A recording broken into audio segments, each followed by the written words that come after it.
the night, bump in the night. Did you hear a bump in the night? Bump in the night, bump in the night. Bump in the night, bump in the night. Did you hear a bump in the night? Welcome to Exploring Your Society. I'm your host, Sean Bowman. And I'm Mikey B. Who do we have with us today?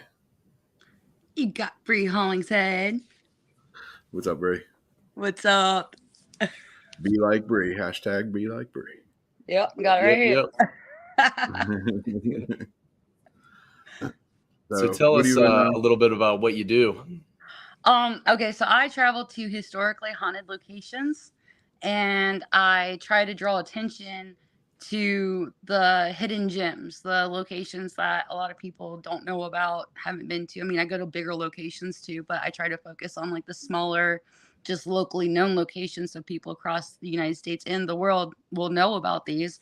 I give the history, I give the haunting, and I'm doing investigations at them as well now. So trying to bring my audience along, because there's a lot of people out there that aren't able to physically go to locations due to health issues, which can span a wide range, physically, can they do stairs? Because a lot of these historical locations, they can't just put elevators in or ramps because they got, they're certified as historical landmarks. So you can't really add or take away too much from them.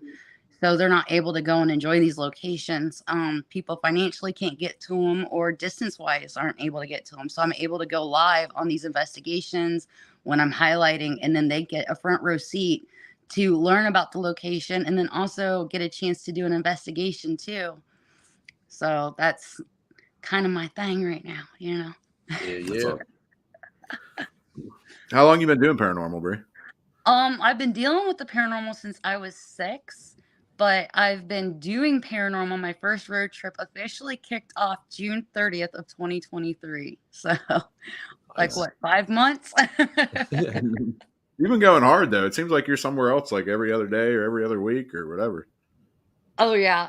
Every weekend, I refuse to take any time off because there's so much ground to cover. A lot of people are like, oh, you're going to run out of locations. And I'm like, do you know how many locations there are? Like, you're not going to run out, especially like the hidden gems, like there's locations that are popping up all over the place that a lot of people don't know about, like the Ross House, which we got the chance to see before we were at Bel Air together. And you guys have an event going on, not a lot of people even knew. I'm from Ohio. I didn't know about the Ross House. I knew about Bel Air, but not Ross. One thing I like to do too are like the local legends, because there's got to be a little bit of truth for it to come from something.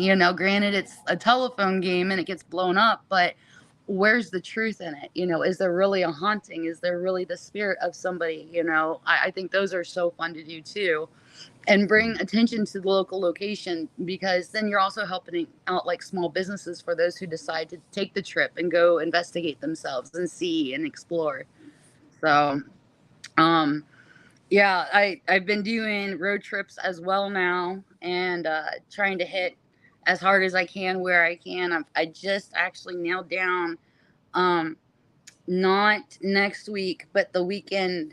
It's starting on the 17th for a full week. I'll be on the road hitting different locations. So, Chris Smith and I actually just launched. We just finished our massive collaboration. For those who don't know, Chris Smith is from Hulu's Monster Inside. He's the main narrator of that. And we just did a massive collaboration, 3 parts, just wrapped that up at Madison Seminary. And this month, we are now launching what is going to be called Remotely Paranormal. And this Friday, we'll be dropping where I will be located at what's going on. So starting the 17th, we'll start with that location, and then I'll be running straight through, hitting a few other locations, doing some collaborations throughout the week leading up to Christmas.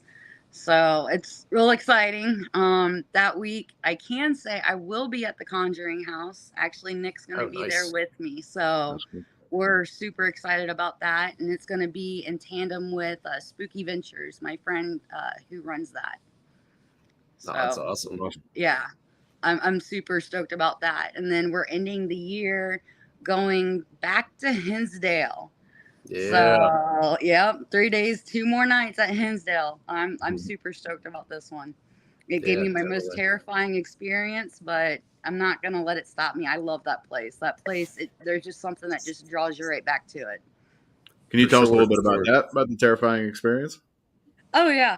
So I was there for, like I said, for 3 days, 2 nights, and the second day that we were there, Jeff Fent showed up. I don't know if you guys know who Jeff Fent Yeah. is. He makes the Geo Yeah, Jeff's boxes. cool. Yeah, the Fent boxes, as everybody knows. And so he came and surprised us, and even Daniel showed up as well. Scared the crap out of a bunch of us. But he ran his EM pump, which is like over 2,000 milligauss, which is like basically like illegal. Yeah, Yeah, you yeah. guys know all about EM pumps, so Oh yeah. we messed with those when we were at Bel Air. And he ran it upstairs, and I spent both nights in Mary's room. Now, the first night, I will go back and I'll say, like, the first night I was outside having a cigarette with one of the other guys, and I was facing, if you've never been to Hinsdale, you've got the Giving Tree, which is up a little hill right behind the house. If you're facing the house, off to the left would be a pond, and off to the right is a big field. I happen to be standing behind the house facing the pond, and to my right, where the Giving Tree is at, this owl type hoot, but it wasn't a hoot. It was like mixed with like the howl of like a wolf, like a coyote, and it circled us in under like 30 seconds. It went from the Giving Tree, ended up in front of me at the pond, in front of the house, and then behind us in like the field. And I was just like, yeah, no, going, like I started going to the Yeah. house. And the guy I'm with is like, I thought you don't run. I'm like, I don't run from the dead. That I don't know. Like, Yeah, I don't blame that's you. cryptid. I don't mess with cryptid. I mean, like, I'll investigate cryptid, but like, it's night. Yeah, don't. We're remote. I'm not playing with that type of noise. Yeah, yeah, I don't blame you at all. So like the second night we're investigating, and he ran the EM pump, and if anybody's been to Hinsdale, even if you haven't, I think everybody knows about the flies at Hinsdale. Oh yeah. It doesn't matter what they do. Like, he's even put new windows in, and there's still flies there. Yeah, it doesn't matter the time of the year either. Oh no, it doesn't. Like, the flies are like in mass, and they're like everywhere. They're like in every room at Hinsdale. So I'm, of course, staying in Mary's room. And like the first night, like, Mary's room is quiet. Now, if anybody has seen Paranormal Lockdown, you should know Mary's room. That is where Nick Groff stayed. That is where he got attacked. He felt something choking him. He felt an oppression come over him. Had to go back to the house and like stand his ground with the spirits that were there. So I stayed in Mary's room because I figure if I'm going to be an investigator, you got to push yourself. You can't just stay inside of your comfy little box. Oh you know? yeah. Like, Oh yeah. I mean, and if you're going to be at Hinsdale, go big or go home, right? Yeah. So, I'm laying in bed on the second night, and I'm actually like, Nick and I are texting, and we're saying goodnight to each other. And I can hear knocking coming from in the closet that's in the big bedroom. Okay. And, like, so I get off the phone with him, and I'm just listening, and the knocking's continuing, and it went for about a good 5-10 minutes, and then it stops. Well, I'm the only one awake at this point in the house. I mean, I can hear a symphony of snores. Like, the couple in the bed next to me, they're out. Like, I mean, they're like the main part of the symphony, right? So as soon as the knocking in the closet stops, I hear knocking on the outside of the big bedroom window. Was it like a consistent knocking, or was it like it was like a consistent knocking. Like, it wasn't Okay. anything. I mean, if you've seen Hinsdale, there's nothing on the outside that can knock. Like, there's no trees, no branches, nothing that can just bump into the side of the house. Yeah. So the knocking stops when all of a sudden there's like rapid like knocking on the outside of the bedroom windows in the big bedroom. Oh. So once again, if you've ever seen Hinsdale, and if you haven't, look it up, there's no way you can get to the outside of these windows. That like there's no eave, there's no tree, there's nothing to stand on. They're way up high. And so, I mean, the first thing that goes through my head is, okay, if somebody's got a ladder and they're trying to get in this house, like, I'm screwed. And if it's not a human, like, I'm really freaking screwed, like, I don't know. I think I'd rather deal with like a paranormal thing in that situation than some like homeless crackhead on a ladder trying to break right? in. Right. fun, Yeah. Yeah. And see, people show up all the time. Like, I mean, it was late at night and we had people making U-turns at because it like the road dead ends right there in front of the house, and people were Yeah. constantly, flipping U's. And so like I'm like, man, if this is somebody that's drunk and doing a stupid dare, like this could be bad. Yeah. But the probability of that happening is like 0 to none. Yeah. Like you can't be that dumb. I mean, well, there are people out there that dumb, but like Especially let's be honest. teenagers. Yeah. Yeah. Yeah. But to drag a ladder all the way out of the truck of a bed, set it up against a house, be knocking on a window just for shits and giggles, like it just didn't resonate with me. And so I'm thinking like this has got to be paranormal. And what backed it up is as soon as the knocking on the outside of the window stopped, it started on the inside wall that has the closet on it. Okay. Yeah. So like where the wall is with the windows, like where it hits the closet wall, like it started right in the corner, went down the wall with the closet, and it hits like where the stairwell wall is then. And it wrapped around to like that door frame. As soon as it hit the door frame, it stopped. Now, with the knocking on the window started, like I became like frozen in fear. It was unexplainable, but like I literally like it was really hard to like comprehend. Like I'm like just completely frozen, like I'm still thinking everything through. The investigator in me is kind of like, get your damn phone out. Yeah. At Start this- recording.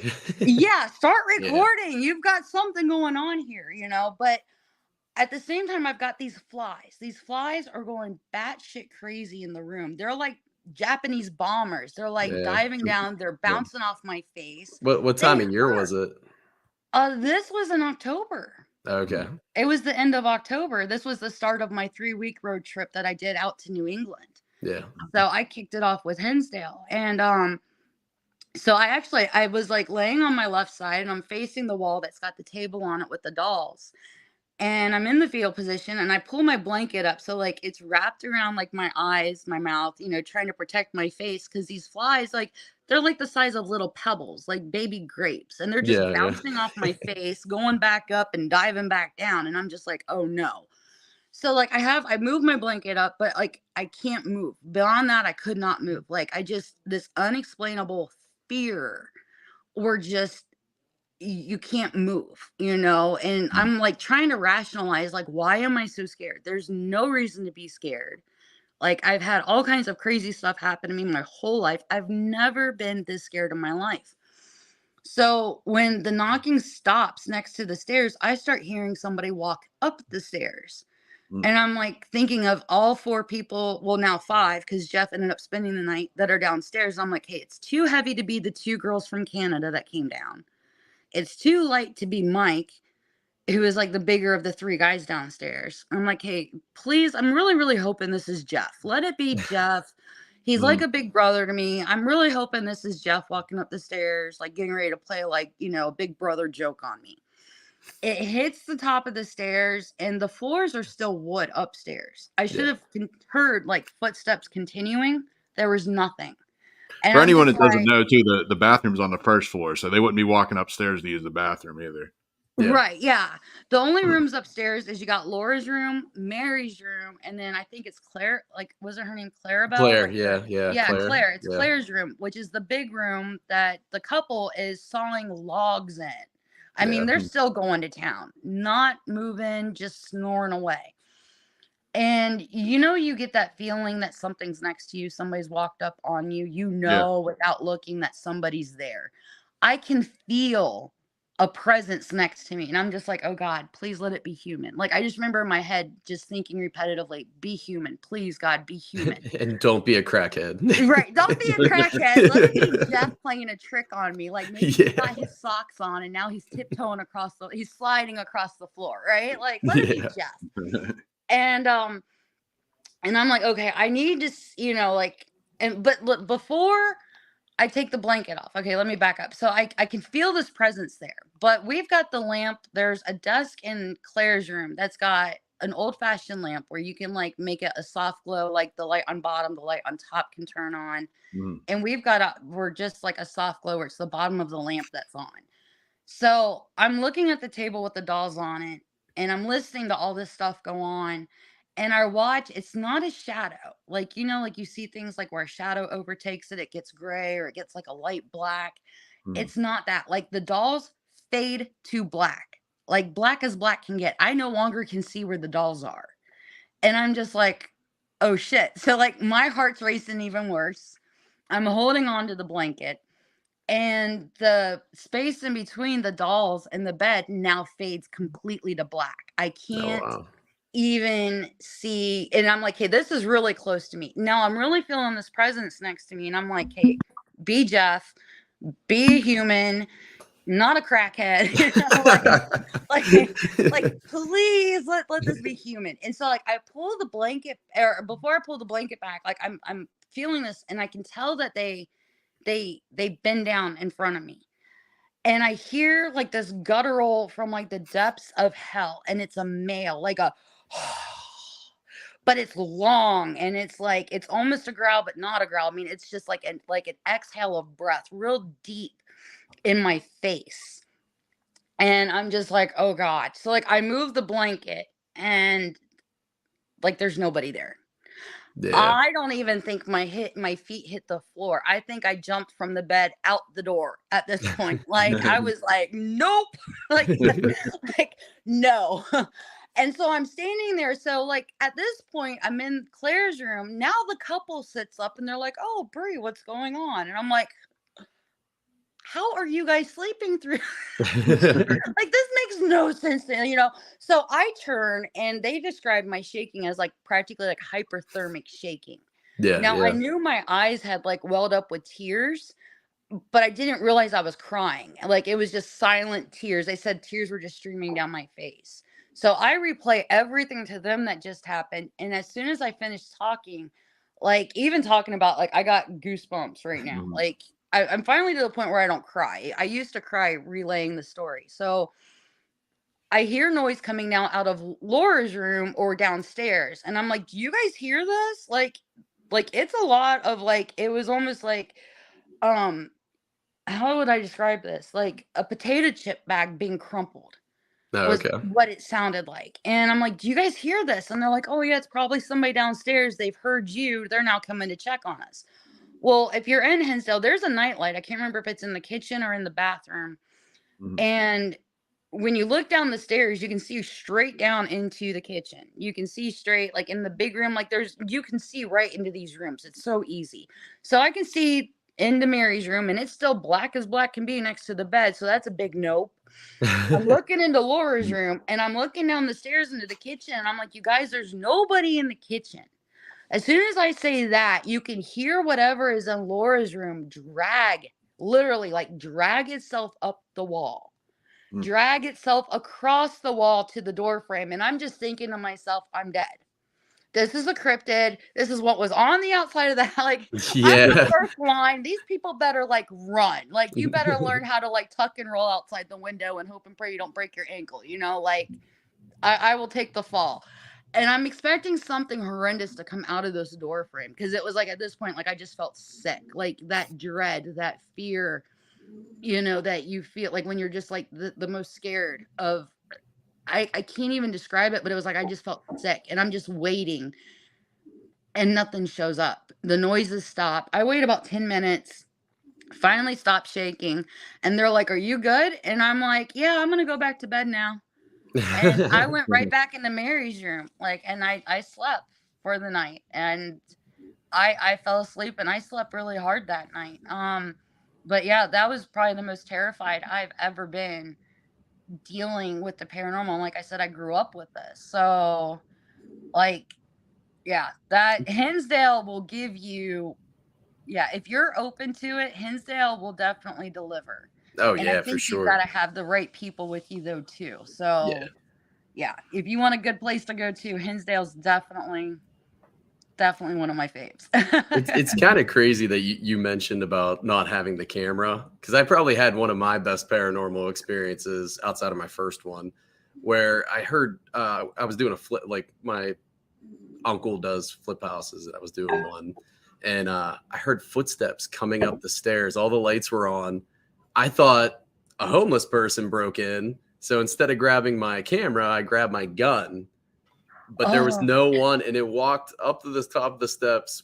It was completely gutted on the top floor. Walked all the way to the other side of the floor. Walked back and like just stopped. Like it just stopped, and it was like, I mean, loud footsteps too. And it's whoa. crazy. It seems like there are moments where the cameras have to be off. Like even at the Bel Air Mhm. house, not this past time we were there, but the time before, we got the spirit that kind of presents itself as Emily Davis, and it said cameras. So we shut our cameras off, except for we tricked them because we had a phone camera on and they didn't know it. But that's when the activity like jumped up. And that's one thing. It's always crazy. It's like always the best stuff happens when you don't have anything to capture it with. Yeah. Well, even when we had that at Octagon House, we had cameras running, but the EM pump was running too, and you couldn't hear anything, and it blocked out everything because we heard like somebody choking upstairs. All of us heard it, but the EM pump blocked it out, so you couldn't hear it on the video. Oh man, it was the crazy. I mean, literally, we felt like somebody died upstairs, and it was in an area where you've been to the Octagon House, right? No, I haven't yet. Okay. But On the I've second seen it floor, on show. yeah, on the second floor, there's like an area where the ceiling's like charred from a fire, and they don't know what the history is. And it was in that area that it sounded like just a man just choking and then kind of thudded down to die. But yeah, you can't hear shit on the cameras because the EM pump. I'm like, oh, that's the worst. yeah.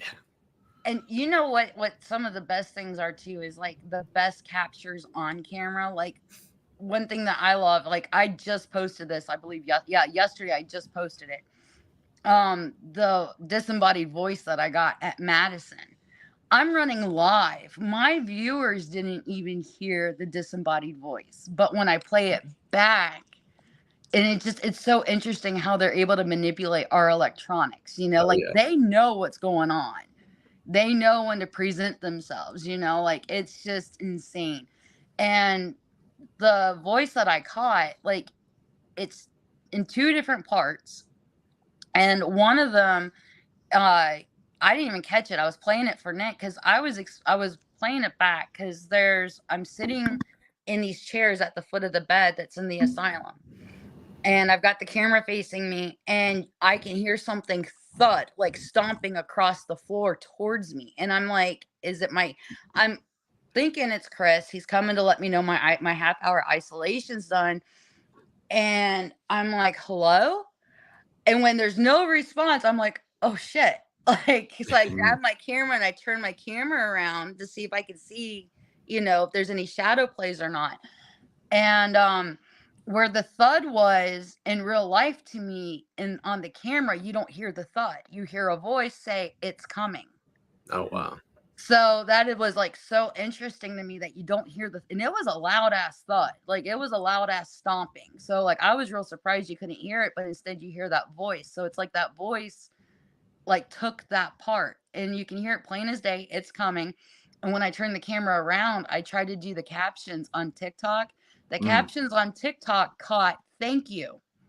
Oh, wow. Which Nick and I didn't even catch. Yeah. And I was like, no freaking way. And it's the exact same voice both times. Yeah. So just wait till you go through your Bel Air stuff. I guarantee you, we got a lot of stuff from Bel Air that was like that. You didn't hear it live. It just showed up on camera. Which, talking about Bel Air, I know you were a little bit shook what happened with Jen. You want to talk about that at all? Oh, yeah. Okay. So, well, and this ties into Hinsdale. So this is actually great. So I don't know if you guys have heard this week or not. I actually went and had a Holy Fire Reiki session done last Friday. Okay. Now, come to find out, I did have an attachment from Hinsdale. So I remember you saying that at Bel Air House. Yeah. yeah, like Nick and I thought it was just following me, and so did my friend Mecca. But I'm pretty sure at Bel Air, that's where the tables turned, and it went from something following to something actually being attached. So Friday, because we were there for 3 days, 2 nights, and so for Friday night, we were up in the attic and we were running the Necrophonic app off my boo box, and Jen ended up doing the Estes session. But even before she did the Estes session, like the Necrophonics calling out my name like numerous times, Yeah, for sure. saying that it likes my voice, it loves It wasn't my just the voice. necrophonic either. It was coming across S-Box and everything. Yeah, it was making its presence known. Like, we love you, but you're a whore. Like, wait, what? Like, it got real vulgar. Like, we were just Yeah. like, I mean, I remember Philip sitting there, and Phil's like, like, you know, he was trying to count how many times my name came across, and he's like, I gave up counting. Like, it got too high for me. And I was like, I don't like. Phil probably can't count that high. So when Jen did the Estes session, still running Necrophonic, because we were curious to see if they would correlate together or not, kind of like a dual Estes session. And, you know, Ryan and Kat are there, and Kat's standing on one side of the bed, and Phil's sitting in a chair. Jen is actually on the couch upstairs. And at one point, Jen goes, Brie, where the hell is Brie? And I'm just like, at this point, you can hear me, because we both shared the audio clip. You can tell that I'm annoyed at this point. And I'm just like, yes. And she's like, people are talking. So I start joking around, and I'm like, well, I start off key singing, let's give them something to talk about. And she comes back, and I think at this point, that's where the Necrophonic goes, you're a, and Jen finishes the sentence, whore. Yeah. And, then she goes, Brie, listen, join us. And I actually took a step back away from Necrophonic. And at this point, Kat's standing next to me, and I had her hold my hand because the hair on my arms are just standing straight up. Like, I was freezing. And she's like, yeah, it is colder where you're at versus where I was. And so she's holding my hand because I'm trying to see, like, if she gets affected or if is it just targeting me, you know, just out of curiosity. And Jen comes back, and she like yells my name. Like, it's not like, you know, aloud, like Brie, like she's calling, like she yells at me like Brie. It didn't even sound like her voice either. No, like it did not sound like Jen. Like, it sounded like a male coming through Jen. It was pretty scary. And even Kat's like, okay, like that effing scared me. And she goes, listen, it's a done deal. And at that point, I'm like, I think we need to stop this. Like, we need to get her out. We need to turn the app off. It's time to go downstairs. Like, we need to, you know, kind of come together and put our heads together and figure out what just happened. Because that, like, right there, like, I'd never been to Bel Air. It was my first time there. Now, I know, you know, as I come into my medium abilities, the spirits are going to recognize me. But for me to get called out as much as I did at Bel Air, and as some would even go as far as saying that that was a violent call out, for them to say, you know, like, for me to get yelled at, for Jen's voice to change, them being very vulgar. And then, like, on Saturday night, when Mikey, you were doing the Estes up in the crawl space of the attic, and we were sitting at the table, like, I kept getting messed with. Like, I even posted the video of, you can hear the breath that I got on the right side of my face. Now, what was cool, Sean Austin was there, and Sean's got, you know, he's a medium as well. And it was like, if I felt something on my right, Sean would feel it. Or if Sean felt it, like, we kept validating each other's feelings, which was really interesting. I've only experienced that one other time, and that's with Nick's daughter, Gabby. So that was real interesting to see. But, like, Sean actually, he calls it out, and he's like, are you attached to Brie? You've been messing with her. And you respond, Mikey, like, you respond with a like a sensual, sexual, like, like, yeah, baby. And I'm just like, well, that's real encouraging. Like, great. Because, like, and it ties back, because at Hinsdale, I did 3 Estes sessions, and my friend Mecca actually took the time to write everything down. And like Jeff said when he was there on Saturday at Hinsdale, he made the comment, Hinsdale will give you your haunting. Now, I was the only one to do 3 Estes sessions. I did 1 on Friday, and I did 2 Saturday night. So, and I did both of the ones at Hinsdale, like in the portal area, and then the last one I did sitting in the living room where everybody was together. And like when each person did their own session, it seemed to come at them differently. Like with the one guy, it really messed with him. The one girl, Lori, it got real in depth. And then when she did it again, it came back at her. It actually mimicked the voice of somebody she knows that passed and was saying like pretty vulgar things. And with me, it tied into my other 2. And with everything that was written down, it talked about a sexual assault. And it actually called Nick out and talked about like holding Nick back. So when Sean asked, you know, are you the attachment? Are you attached to Brie? You've been you messed with her all last night. You're messing with her tonight. And you came back with the, like being all sexual. Yeah. I was like, this is Hinsdale. Like, no doubt about it. And then Nick leans over and he's like, are you from Hinsdale? There's a quick pause and you go, I am. Oh, really? I didn't even catch Yeah. that when I watched the replay. That's Yeah. wild. Yeah. Well, there You was go, that weird shadow thing too. Remember? Yeah, Like, there with the little was a person? weird shadow play. And even like going back over some of my audio when I was alone in Bel Air, like because I looked at certain clips just out of curiosity where I knew I was alone. You could hear somebody following me each Yeah. time. Yeah, I remember the And basement. I think you and I Yeah. went into the basement at one point, and there was some kind of noise or breath or something when we went down there as well. yeah. And so it's like each time that like I went away from, and it's like it's just interesting how like because a lot of people would be like, oh, you must have left Hinsdale and not have done the right thing. No, you can't touch me, you can't harm me, you can't come home with me, you must stay here. Saged myself all the way around under my feet, did it again. You know, you must stay here, you can't leave with me. So for the fact that this spirit to still follow me from location to location and then attach itself, like it was really disconcerting for me. And especially like when I went to the Holy Fire Reiki session, the lady who did it, she picked up that it was like he was very well to do, very proper, but like behind closed doors was where he did like all the bad and Like a nasty things deviant. to women. Yeah, he was Yeah. completely deviant. And he actually like described like he described me to her as yummy. And that was real interesting because during my Estes sessions at Hinsdale, that is actually a word that was used. Like they kept calling me yummy.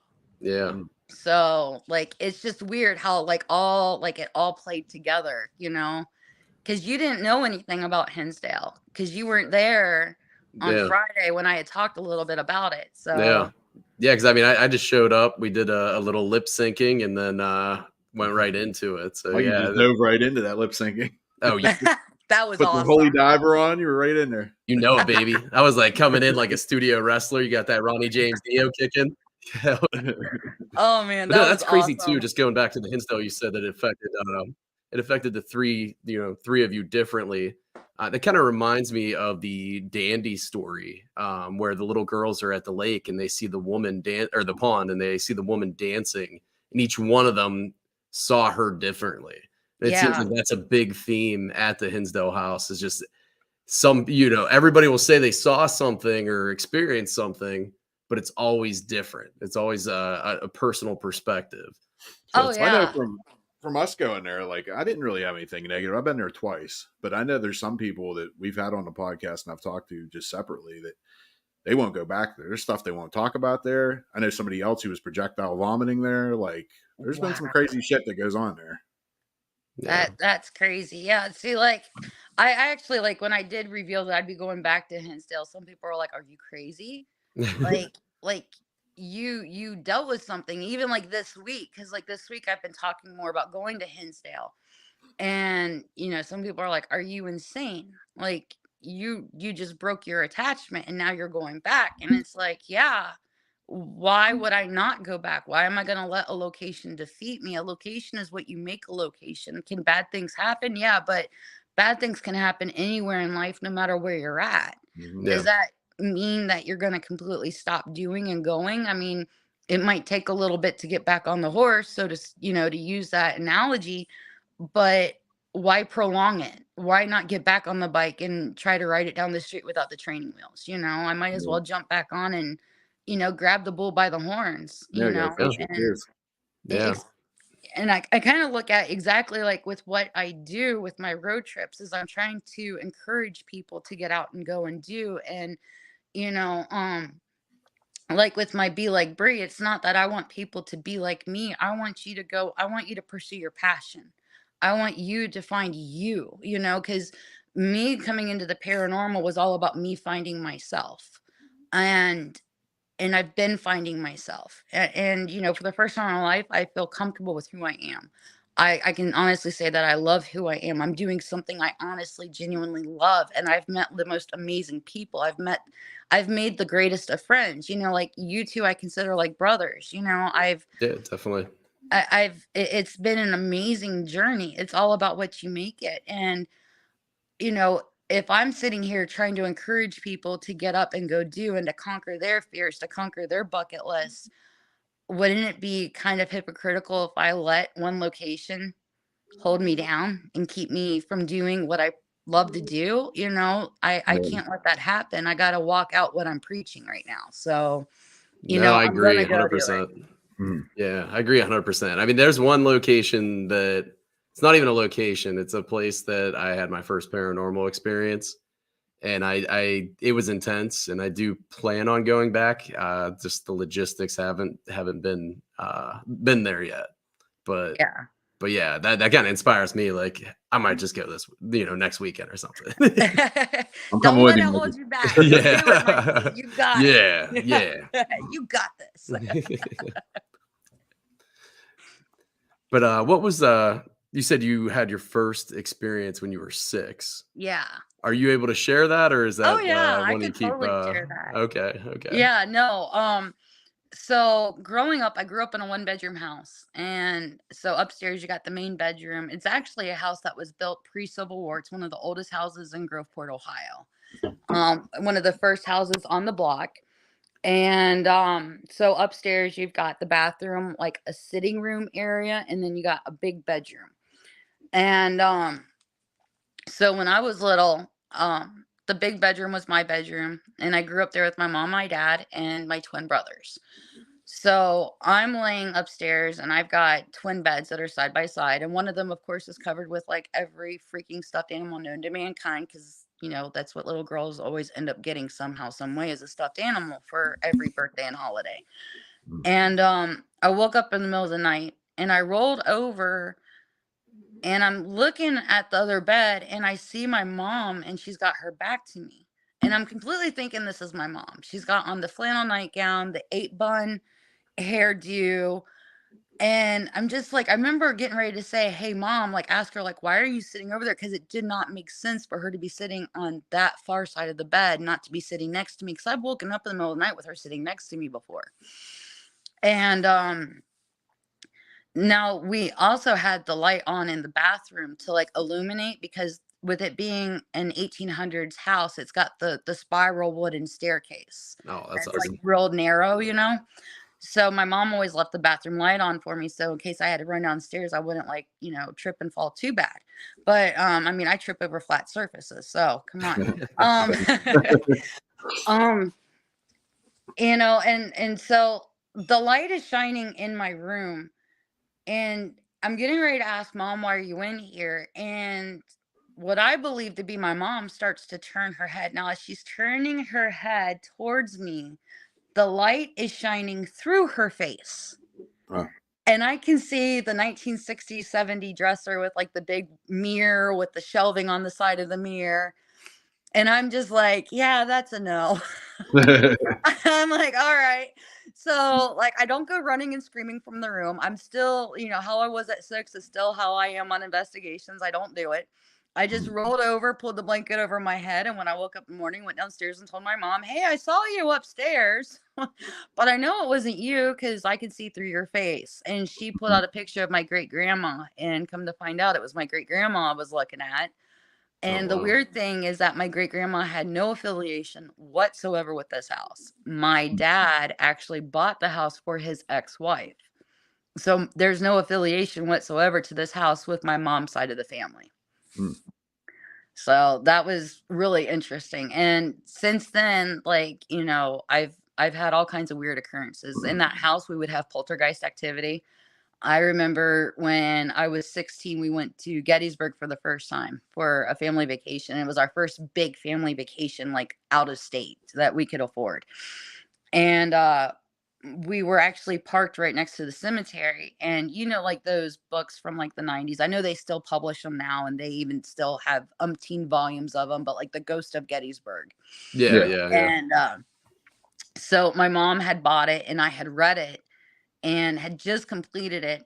And one of the stories in there was talking about this woman, how her and her husband were from Washington, and they were there visiting her best friend and best friend's husband.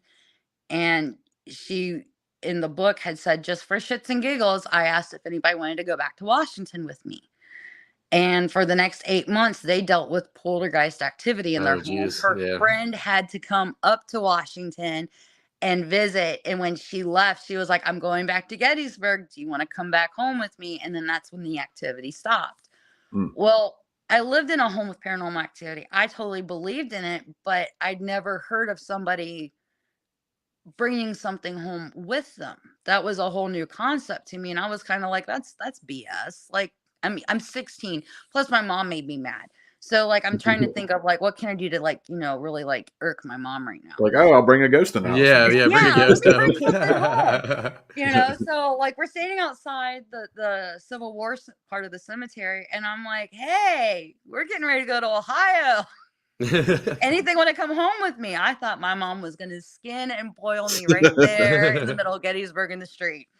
I can't, because my mom was clairvoyant. She could see things, she could hear things, and she's just looking at me like, you have no clue what you just did. Let me tell you, we got back from Gettysburg, and my dad has been real big into like, all the different wars. And he had bought a book about the Vietnam War, and it was a hardback with the paper cover. Sat it on the seat of my mom's lazy boy. Now, at this point, the dining room was my parents'. We were still in the 1-bedroom home. The dining room had been my parents' bedroom. And my mom said she was laying in bed and she watched this orange and green light go from the kitchen through the dining room. Sometimes they'd pause and like hover over her and then go into the living room. Now, nobody heard it happen, but when we got up the next morning, the paperback cover of the book was completely shredded. It looked like somebody with like something with claws had just like shredded the crap out of this. We did not have any animals either. So that's definitely not even a possibility. Yeah. And until we were able to go back to Gettysburg for our next visit, we had hell on earth. Let me tell you, the house that we grew up in, with it being pre-Civil War, we're pretty sure that it was on the Underground Railroad. And like I remember at one point my parents were trying to remodel and fix some of the walls. And like we would find all kinds of stuff hidden within the walls, that predated back to the 1800s. And so I kind of got a feeling that I took home a Confederate because with us living in Ohio and with it being a house on the Underground Railroad, like when I say literal hell would break loose, literal hell would break. Like it was almost like there were times where they'd be throwing stuff at each other.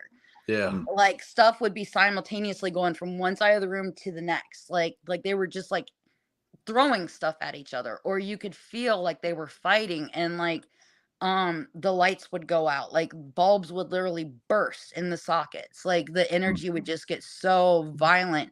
There would be pushing, scratching, you could hear yelling at times. And so when we finally went back to Gettysburg, I remember walking out to the car and my mom was like, you get your ass back in there and you tell it it's going home. Like, like it's got to go back. And so I did. And I was like, hey, we're going back to Gettysburg. I don't think you're supposed to be here. why don't we get you back closer to home? I don't think you're from the north. And we left, and when we came back, we had just the peaceful haunting that we would have, you know. Yeah. It went back to poltergeist type activity, but it was non-harmful poltergeist activity, you know. I mean, the only time the poltergeist activity would really get harmful in the house is if like somebody had somebody, like if a friend of mine came over that it didn't like, you know, then like I would have weird things happen, like stuff would go flying across the room at them. And I would be Yeah. like, yeah, they can't come back. Yeah, so it's pretty That's much how like I would learn. Like, having yeah, a you're not dog that welcome doesn't here. like your friend, but it's a ghost. Yeah. Like, sorry, the pencil flew at you. Yeah. You know, like, and it didn't just, I remember one girl came over and for a slumber party, and we're sitting there and we're getting ready to like, I mean, this is like middle school. Like we got like our stencils out and you know, colored pencils, and a pencil picked up from across the room and flew not at her, like right at her, like in general, like it flew at her eye. Oh, geez. And I was like, I don't think it wants you here. We might have to call your mom. She's freaking out. She's running down the stairs. She falls down the stairs. And I'm like, didn't have the bathroom light on. Sorry. But okay, bad joke. But yeah, so you know, it growing up with it is interesting. You know, you're either going to be receptive to it, or you're going to be receptive. You know, you're going to hate life, or you're going to be okay with it. Not every haunting I know out there is a good haunting. You know, you do have some of your violent hauntings. One thing that, you know, I've learned as I go through my journey, not just in life, but, you know, operating now within the paranormal field, community, however you want to term that. One thing that I used to go through that really bothered me, and I probably went through it until about like 10 years ago, was sleep paralysis. Yeah. So yeah, that really sucked. And it would get worse when I was pregnant, which was even more scary. So yeah, for but it sure. followed me my whole life. So I don't know if it was something that was attached to me that was just following me from my childhood home or what. But I'm glad I don't have to go through that anymore. And anybody who goes through that, don't think that you're alone. You know, like I do try to be vocal about stuff that we go through as investigators, and even growing up with hauntings. You know, don't be scared to speak out. Don't be scared to ask questions and talk about it. You know, you Yeah. can get help. Now with Scratch on. like I know, like obviously you're with Nick now. We all know Nick. We've known Nick for Yeah. years, and he's obviously into paranormal. He's accepting of it and everything. What about in previous relationships? How did people feel with you being involved in the paranormal or stuff going on around you or stuff like that? So, okay, here's okay. So this is funny. So my boys' dad, my first ex-husband, is a pastor. Oh, really? If that answers your question, I Yeah, mean, some odd couple stuff going on. Yeah. So yeah, I think I bring kind of a unique perspective to the field, with the background that I have. Yeah.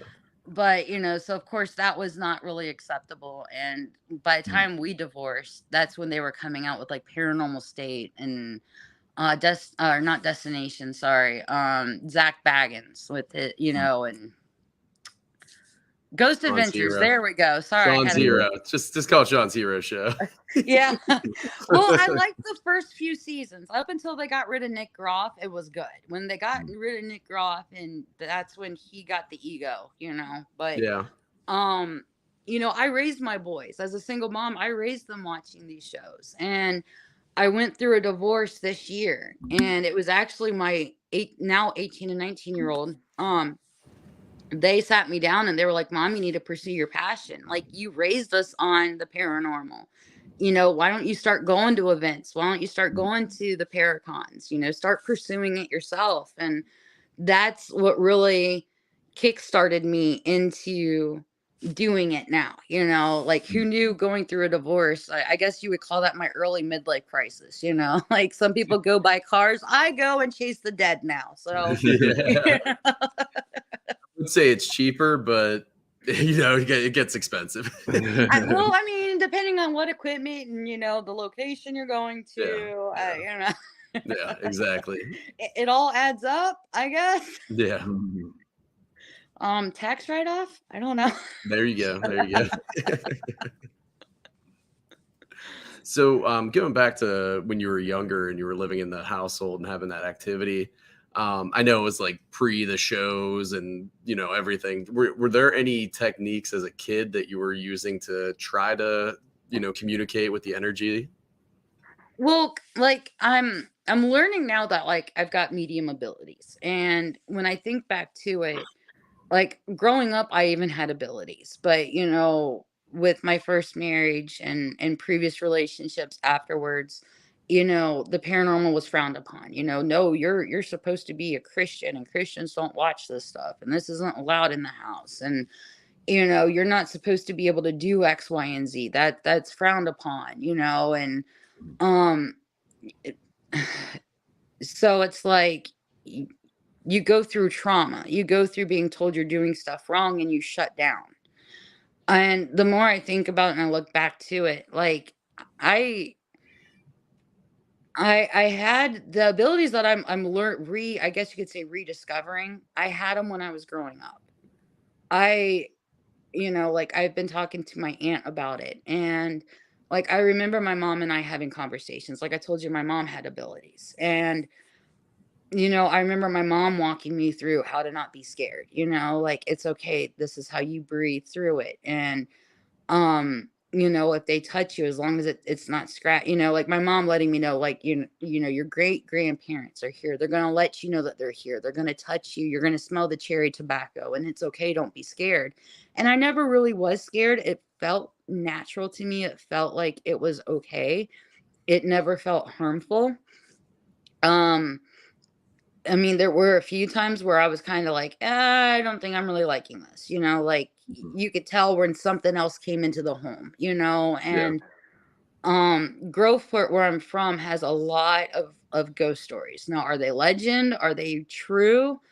I think there's a little bit of truth to some of it. I think a lot is legend, but I know that when I was growing up, in the 80s and 90s, the founders of the town, they actually had a crypt. It's now actually buried. They've since filled it in. You can see like where it should have been, but like even the stonework is now gone. Um, I remember growing up, it was a huge place where people were practicing black magic and witchcraft. Mhm. And so I definitely believe that some of the legends that were there in Groveport and the ghosts, the spirits that were there, I definitely believe something got riled up and brought more to life because people that I went to school with, like it seemed almost like a paranormal highway. And it seemed like it got worse when the stuff that was being practiced and it would be I remember people I went to school with, they were getting caught in the woods. I remember um they would find certain areas in the parks. Like the local police had to crack down on certain things, because of how bad it would get. Yeah. I definitely think Was that that when during the Satanic Panic type yeah, era? Yeah. yeah. So, you're living in the middle of the satanic panic era and, people are trying to experiment and try to figure out what's going on. And, when you play with fire, you're going to get burned. And especially if it's something that you don't know anything about, you're trying to Mhm. figure out, you can make things more active in locations and it not just be a house. It can be the area that you're in. If there's already spiritual activity there, you can heighten that across the board. I fully believe, and like there would be times where it would feel like something walked into the house, took a look around, waved, and turned around and walked out. Like I remember Yeah. my brothers and I one day sitting there looking at each other like, did you just see? Yeah, we saw it. Okay. And there were times my brothers would see the stuff too, like, and it would look like a full figured person had walked through the door and Yeah. then looked around and turned around and walked out. And we'd just be like, yeah, that just happened. Okay. Yeah. Now you said you had twin brothers, right? Yeah. Yeah. So I've did got they twin brothers. share any type of like intuition or anything? Because I know they say like with twins they'll pick up on stuff like that. You know? Yeah. I remember when they were little, one would get hurt, the other would cry. one would feel a certain way and the other one would react to it. They could finish each other's sentences. And speaking of twins, I was actually supposed to have a twin sister. My mom ended up losing her. And so I've always like wondered if that's heightened, some of like what the abilities that I have, Yeah. twins run in the family, and I come from a long line of women, come to find out, that have abilities. But it makes you wonder, like, when you're supposed to be a twin, or do you still have that heightened? Do what happens with that? And I really wish that she was around just to see. I think it would be interesting, but I have watched with my brothers when they were growing up, because they were about almost 7 years younger than me. It would be real interesting. Like, they would have full-fledged conversations and never open their mouths. You could just watch by facial expressions, and you're just like, okay, shit's about to hit the fan. This is gonna get bad. You could just tell. They Now- would take tests, and it was, they weren't identical twins, but they were still I'm assuming Nick in the room. Yeah, Nick just walked in. What Tell are him- you doing? Tell him we said hi. You want to say hi? Oh, he's coming. Hi guys. What up, brother? What's up, Nick? You guys. Dude, I'm sorry, but it's looking like it's going to be a rematch of last year, so I'm going to have to take the belt from you this year. Yeah, bring it, Yeah, brother. yeah. Bring it. Going down. Back Probably. back to back. Soon they're gonna build a statue of me. Yeah. That's actually what we're doing with the money. Like, even Well, if he is a Lions fan, so he has to win something eventually. that's true. That's Oh, true. you're already gonna build a statue of me? That's awesome. Yeah. It's whoever wins this year. Yeah, it'll be a statue of you. You don't get any money. You just get the statue of you with the ball. Nice. Does the loser have to stand out in the corner says I suck at fantasy football? Yes, in front of the statue. In front of the statue. Gotcha. Yeah. Okay. Oh, I thought you were just gonna have him say. Never mind. Okay, back to your normal schedule show. All right. Yeah. But going back to the urban legends, we have a bunch in around Pittsburgh and everything. And I investigated a place. It was one of the first places, but when we became a team, and I did a lot of research on it. And I talked to a college professor who that's what he specializes is in the urban legends. And he says a lot of those develop just with pop culture. So there's a location, Blue Mist Trail in Pittsburgh, and they have a hanging tree. He said that story came about whenever during the state, or there was an 80s riot, race riot that happened in Pittsburgh. And he said all these locations started getting a hanging tree after that. And then Deadman's Hollow was supposed to have one too, wasn't it? Deadman's Hollow has one. Then also there's a foundation at this location that they say is the witch's house. That came about during the Satanic Panic, and there's a couple other locations that have that as well. There's another location, the Green Man Tunnel, that talks about an actual event that happened, but it didn't happen at that location. It happened at another location in Pittsburgh. So it seems like with these locations, they have energy. They definitely have something there. It's just they've adapted the stories that, you'll have multiple, like Lady in White. How many places have a Lady in White? So I like that you say that you want to try to go to these locations and find out what's actually happening. Oh, That's one of my passions too, is solving the mystery, like the Scooby-Doo gang. Yeah, and like with legends, like, because you got to think too. My brain was going somewhere. Where was it going? My Over brain here? just like Over stopped. here? And it's like, is it over here? Where'd it go? Like, I'm having a blonde moment. But with the legends too, like I totally lost my train of thought. Never mind. It's okay. We forgive you this time. Thank you. Yeah. Hey, I live in an epically blonde world at times. Don't. Oh man, I hope that comes back to me. That was a really good thought too. I was like, I was impressed with that one. But that's what I like during investigations, because I feel like a lot of people like the asylums and stuff like that, which is they're obviously fun. You get activity, but I like you like the Hinsdale house. I like the Bel Air house. I like all those places that you don't really know why there's activity and energy there. And you kind of want to solve, like, is it tied to the history, or is it just energy was there and it's mimicking the people that have Or lived somebody there? brings something in too. Yeah, yeah. Is there a portal that just draws it in, and that's why you get such heavy activity at locations? Oh yeah, and see that's why I love learning the history of the location, because these locations, a lot of people are like, oh, I wish I understood why we have X, Y, and Z going on, and it's like, well, if you look back to the history of your location, you're going to have a better understanding of the type of haunting that you're having, or the type of activity. Hypothetically speaking, that should help explain and help you deal with what you could have happening in the location.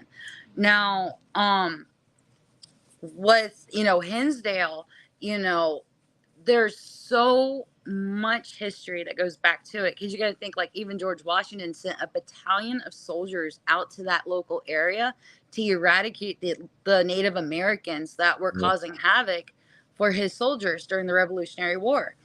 um and like when we were there, we went down to the basement and Daniel was there at this point, and we're using one of the Jeff Fent geo boxes. Excuse you, the dog's like knocking all over me. That's it. I was watching my cat do crazy shit in the background, so I get it. I got 2 dogs in the background. One keeps snoring. I don't know if you guys can hear him, but he's been snoring. No. Turn the mic on, put it by his face.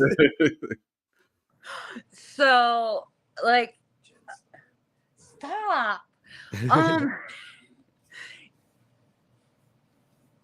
Now he threw me off because of what he was saying.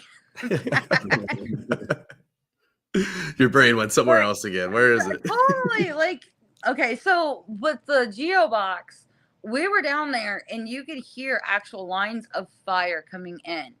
And like, it reminded me, and like, we're listening to it, and Daniel's asking questions, a couple of other people are asking questions, and it dawns on me, and I'm like, what we're listening to? I said, has anybody been to like a Revolutionary or a Civil War reenactment? You've got one line of men that will be kneeling down as the first line of fire because of the muskets, the length of the gun. Yeah. So you've got, one line kneeling down, and you got the line behind it standing up. And the first line will do the round of fire. Then as they're reloading, your line in the back will fire. And that's what we were listening to, was line 1 would shoot off the muskets. Line 2 would shoot off the muskets. And then you would hear ready, aim, fire. And like, no matter how many times we ask questions, like Daniel's asking different questions, how many people are here? How many spirits? Are there any more bodies in the yard? Like, because he has been taking LiDAR and he's been going over the property and finding where burials are. They're actually marked with red flags right now, and he plans on, with the restoration project, going and putting fencing around and trying to honor the dead that he's been finding buried on the property, which I think is amazing. Yeah, that he's doing that. And then it like dawns on me, and I'm like, not only are we here, I said, this is all residual. Like, we're stuck on a loop right now. And Daniel's like, oh, so like a ghost loop. And I'm like, exactly. Like, we're not going to get responses right now. Because if you listen, the fighting actually started intensifying to where like the cannonade was brought in, and you're starting to hear the booms of the cannons going off. That's awesome. And I'm like, this is total residual, like what we're hearing coming through the geo box right now. And so it's like so important that your history of your location. Then you've got the history of, the legend of the brothers that own the supposed Stagecoach house. Now, they're finding things that correlate to the legend of the Stagecoach house. Now, was it really owned by brothers? Did they really murder people like the stories say? No one will really ever know. But, the placement of the bodies that they're finding, they're finding, they found the ruts of the Stagecoach trail that would come around the house out back now too. So okay. They're finding things that line up.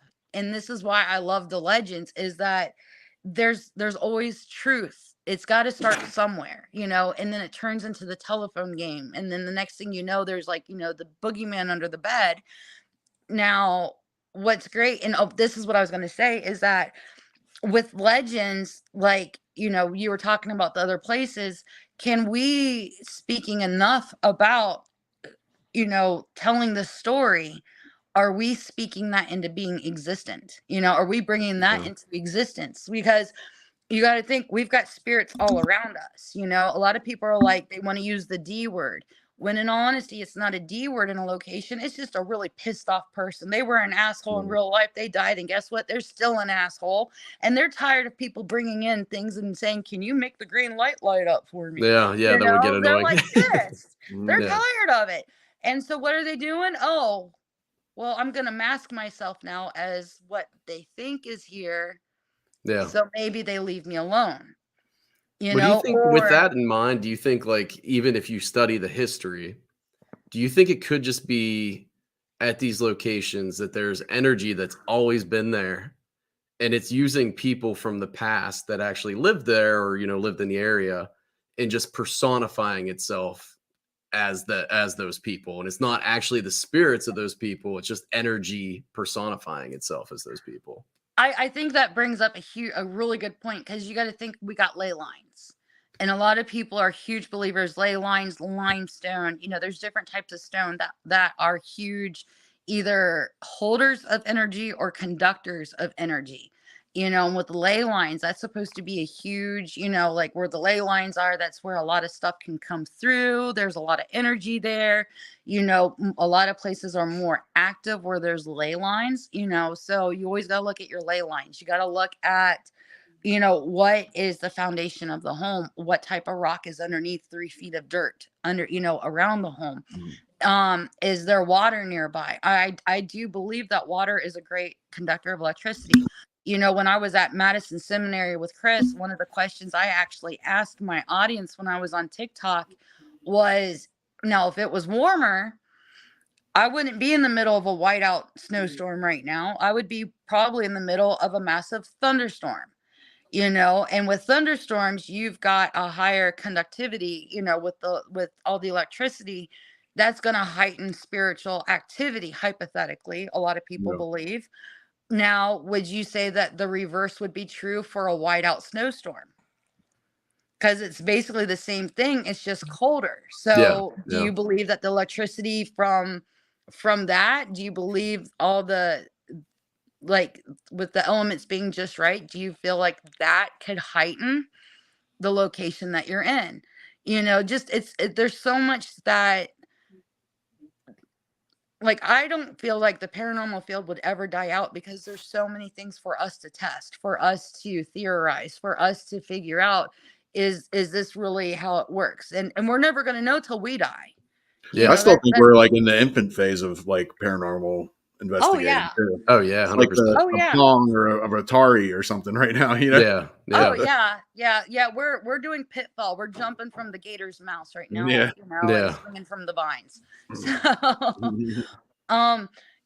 there's so many theories and so many things that you can look at with the paranormal field. Like, is it just there's a lot of energy in a location, and it is amplifying the spirits that are there, the people that have died, that haven't crossed over, um is it giving them a voice, so to speak? Is it mimicking? I think that there are so many questions that we're never going to fully know, but I think that as technology advances, I think it gives us a leg up. Now, is technology going to be foolproof? Hell no, it's not. Look at K2s. K2s can ping and go off at any point in time.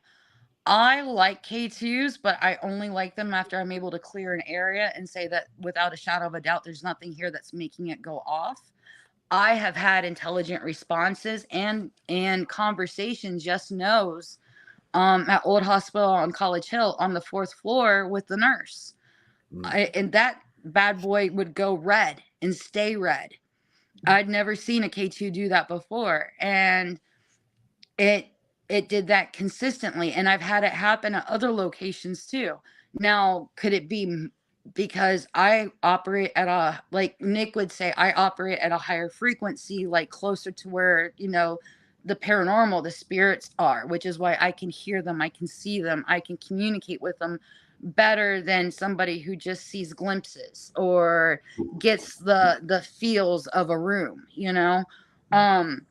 Is it me operating on a higher frequency that is setting the K2 off, you know? And like one thing that would make you question it is like, you know, if you see somebody that's got a higher frequency and they're holding it and it goes to red, whereas somebody else can grab that same K2 and stand in the same area and it stays green, but the other person that had it first, they grab it back and it goes right back to red. Could it just be their energy It's level? just picking that. Yeah. You That's a good know, thing to like test. Yeah. it Yeah. makes you wonder, you know, is it the person or is it the environment? Especially if you're able to conclusively say that it's not the environment setting it off. You know, there's so much. I think that we as humans are huge conductors of, like, you know, ourselves, and especially if we're like, say, people that have abilities, that have giftings. Now, I believe anybody can have a gift. I believe anybody can operate, but it's whether or not you're going to allow yourself to be open to Yeah. that. I mean, I agree. look at little kids. Little kids up until what? A certain age are typically the ones going, there's somebody sitting on the floor playing with my Tonka truck, and the parents are going, what the hell are you talking about? Yeah. You know? But kids live without fear, you know. They see things, they receive things, they operate, I feel, on a different level spiritually until, you know, one thing that I wonder is like the lack the best reference I can use is like the Bible talks about an age of accountability, you know, and it makes me wonder, in the paranormal realm, is there an age where our minds start to tune into what is the quote unquote norm and that gets shut off? Is there almost like an age of accountability in the paranormal for children, you know, like, Yeah. you know, where we start turning stuff off because that's not acceptable, because that's not how life is supposed to be. Yeah. You Like, know? almost like when you lose your innocence, it kind of shuts down a little bit. And Yeah. a veil Yeah. kind of comes over. But some people don't lose that. Mhm. Yeah. And I mean, and who's to say that you know, like, the veil, you know, like you said, the veil comes over, you know, and you can go through trauma. Some people will say you go through trauma, it heightens your abilities. I fully believe it can go either way. I went through trauma and my abilities got toned down really low. I mean, I can honestly say that I would still hear or feel or see things, but I would just be like, that's weird. No, Yeah. I didn't see that. No, I Mhm. didn't experience Yeah. that. I It remember when I becomes lived faux in, pas too. yeah, it's so it, when we live in a society that, you know, the stigma is being raised off of it, you know, when it comes to the paranormal, but it's still so very much there. Um, you know, you still get shunned, you still get questioned, you know. Is it more acceptable? Is it more, you know, I don't know how to describe this. But we live in an age where it's like, yeah, the stigma's coming off, but we still have to be careful with how we word it. We still have to be careful with what we say, you know? So I don't Yeah, know. I It's agree. like I agree. there's so many bunny trails I could go down on this stuff. So, but like, especially when you think about the energy, because it's like, you know, my thought that I had with the legends is like, when you look at the rake or you look at Slenderman, you Mhm. know, and people are coming up with videos now and pictures of rakes, of Slendermans, Yeah. you know, of, you know, skinwalkers for how many years, for how many decades were just, you know, it was something that was carved on a cave wall. You know, Native Americans still fully believe it, but you didn't really hear about skinwalkers until what, the past 10, 15 years. Yeah. And now they're all the rage. I mean, it's clickbait on YouTube, but Yeah. um, you know, so it just makes me wonder, if you talk enough about something, are we speaking it into existence? Are we Yeah. speaking the energy that could already, like you said, places have energy? Are we speaking that energy and giving it a form to take shape into? Yeah. Are we giving it an outlet now? I mean, there's been plenty of Sean's videos going to that be a have, billionaire. That's what I'm speaking into existence. yes, there we Yeah. go. Well, that even goes to like, why are these people that didn't die at a location, supposedly haunting that location? Like, for example, I was talking about Hillview because that's one close to Pittsburgh, but they have a guy in the basement that was the maintenance man named George. Why on God's green earth, if you die, would you want to go and haunt work? That would be the last place I'd want to go to. So it seems weird that when you die, like your energy, does it disperse into all kinds of locations, or is it at one location if that's what you believe in? And it kind of coincides with that. I mean, there's an experiment I want to try. I'll probably start at the beginning of the year, where I'm going to come down to my basement with a digital voice recorder. And for the first year, like for an entire year, I'm going to try to do it every night, but I, obviously have other stuff going on. But at the same time, I want to say one word for, a whole year. And then the following year, come down here with a digital voice recorder and see if I can capture my voice saying that. Because that would be kind of, in a way, creating a haunting. Well, everybody's heard of Sylvia Brown. She was all over Oprah in the 90s. She was all over every major television show. There's been Sylvia Brown at one point went back to her childhood home, and she was talking to the owner and the person that had brought her there, and Sylvia laughed, and the homeowner freaked out and was like, "That's the laugh I hear all the time coming from this room." I believe we're energy. We leave pieces of ourselves wherever we go, and I think that certain things are what spark us to leave parts of ourselves. Like, I'm pretty darn sure there's a part of me that's going to be forever associated to Hinsdale due to how terrified I was that night by whatever it was that came to visit me when I was laying in Mary's room. I think that, happy moments, sad moments, depressive moments, scare, especially the scared moments where you're about to pee your pants. I think that we leave parts of ourselves wherever we go. We're energy. It's like, when we touch things, we're constantly leaving our DNA behind. I believe that in the energy sense as well, that we're constantly leaving pieces of ourselves behind. That's why we've got residual hauntings. That's why we can hear the cannons going off in Gettysburg, because of how traumatic that 3-day battle was, with close to 50,000 soldiers that died in 3 days. You've got that high level of pain, of trauma, of anger, of sadness, of joy. Every emotion you can roll into one big ass ball resides right there. And it's going to be your paranormal, it's freaking Disney World for the paranormal field. There's certain locations that it's almost like an amusement park for us, because you've got so much going on in one place. I think Hinsdale is one of those, because you've got the Indians from the local areas that were massacred. You've got the people that were massacred, if the legend of the two brothers is true.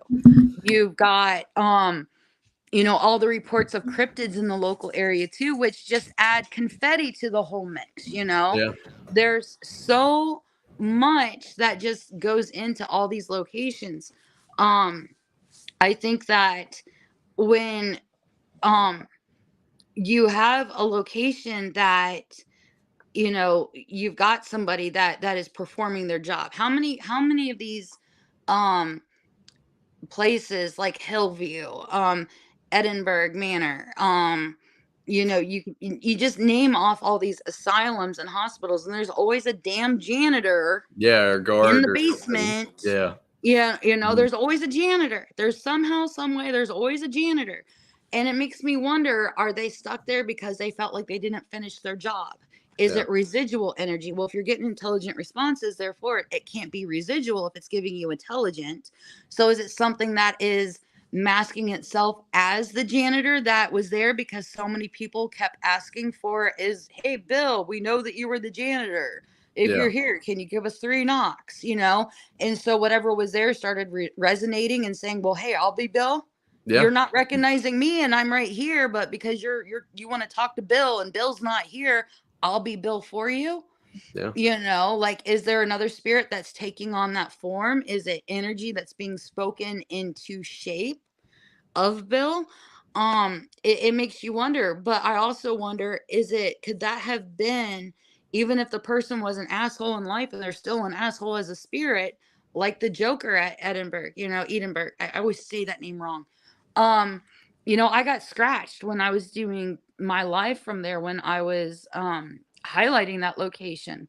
I had just been talking about the Joker, and on live camera, you could watch that my hand started to burn, and you could watch the scratch form on my finger.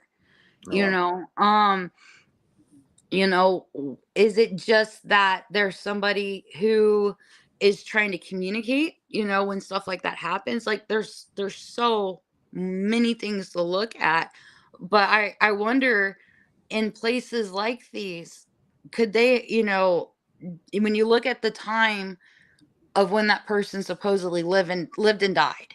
How hard was life back then? Did they have a bad home life? And work was their refuge. Work was their solace. That was where they escaped, because maybe their wife died young and they were left to take care of all these children and they had no clue what to do with the children. Um a lot of people look at children, why are children constantly found at schools? Why are children found in churches? Like, we don't understand. And I kind of wonder, like, with the children, is did somebody die later in life and childhood was their happy place and their fondest memory was going to the school? This Yeah. is where all their friends were.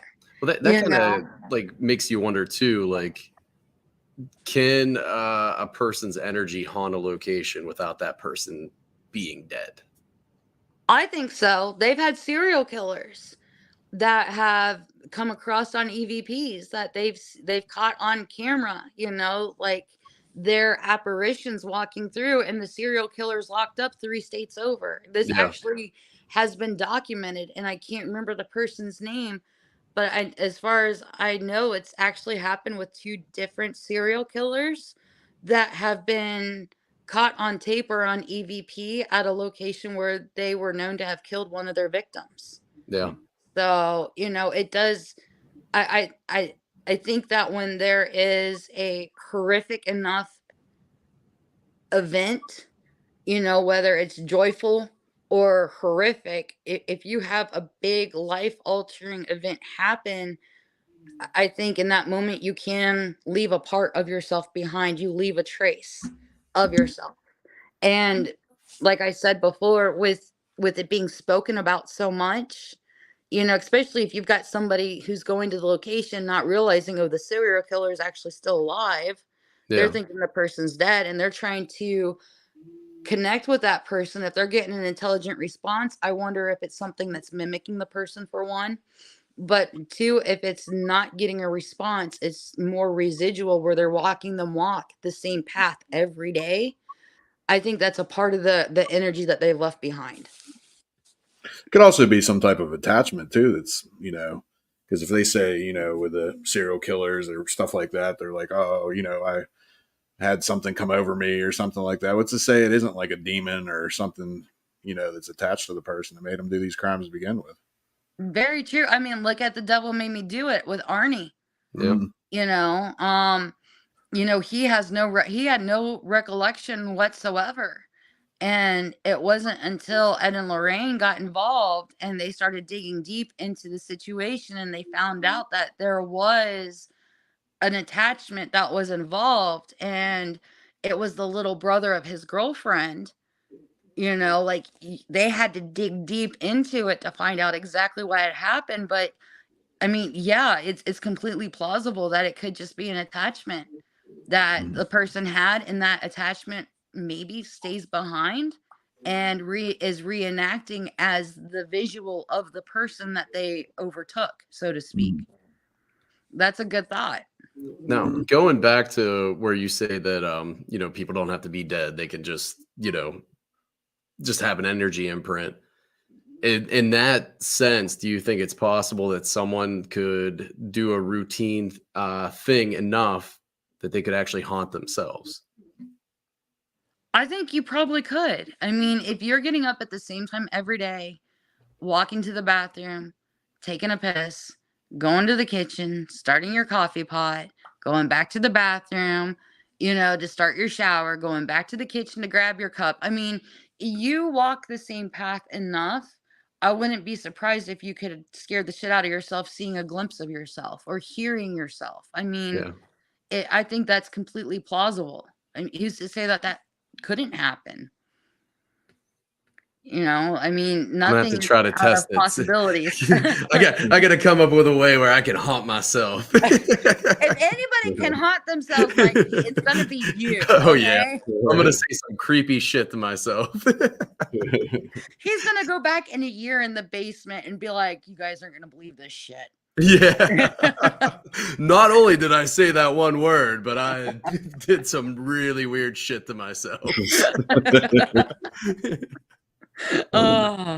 We sat and played Cards Against Humanity together, and Yeah. Like it's like, yeah, I just got a best friend. We really connected. you're gonna be like the adult with the best friend in the closet, but it's in your basement. Yeah.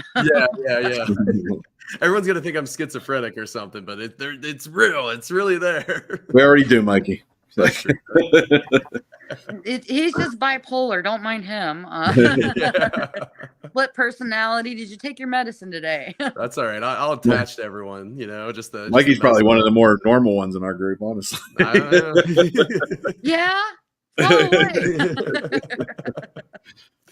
Just as long as like Phil doesn't try this, and then he attaches me, like his energy attaches to me, and then I have Phil at my house. He'll be humping your leg all the time. Yeah, he'll be sniffling. Well, I don't know, because if we were to go, when we were doing the video at Bel Air about what do you do when you walk into an investigation, weren't you the one humping Phil's leg? I was humping his leg. I couldn't help it.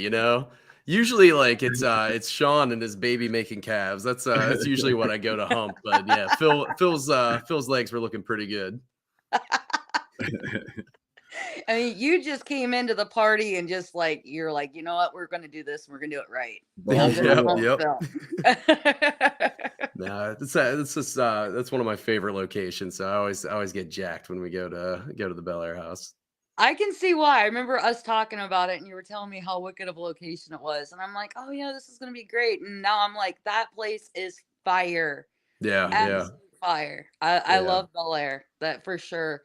I mean, with the shadow play, the voices, the breaths, the walking. Yeah. I mean, yeah, it's got everything for everybody. It's almost like its own little fun park. And it's so funny how these houses have their own lives of their own.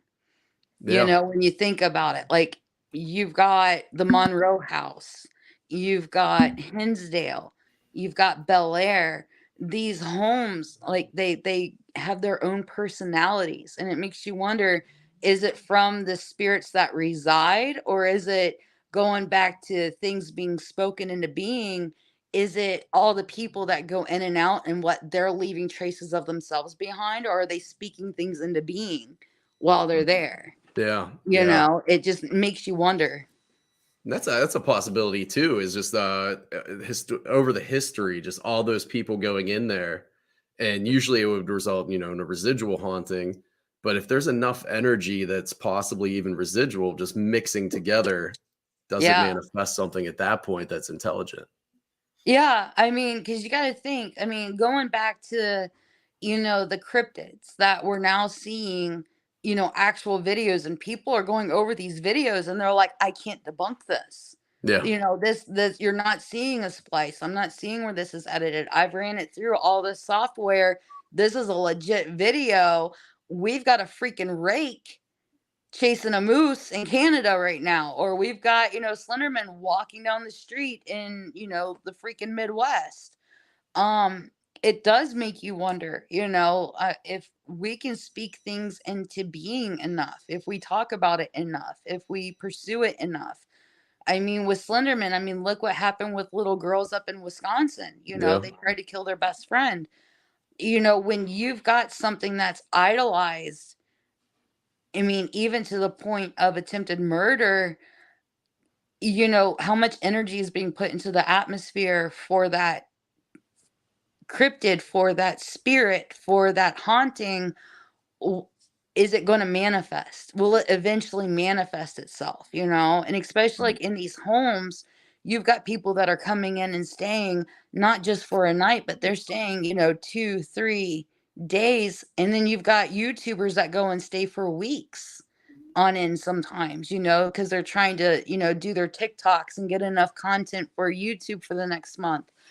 You know, how much of themselves are they leaving behind, and how much, you know, especially if nothing's happening and they're trying to make something happen, um you know, with trigger objects, or you know, with different pieces of equipment, what are they triggering within the environment with the energy that's there, you Yeah. know, to end up manifesting and create the haunting. I think one of the big problems we're going to start having is all the AI stuff. Yeah, I was actually Yeah. just gonna bring that up too.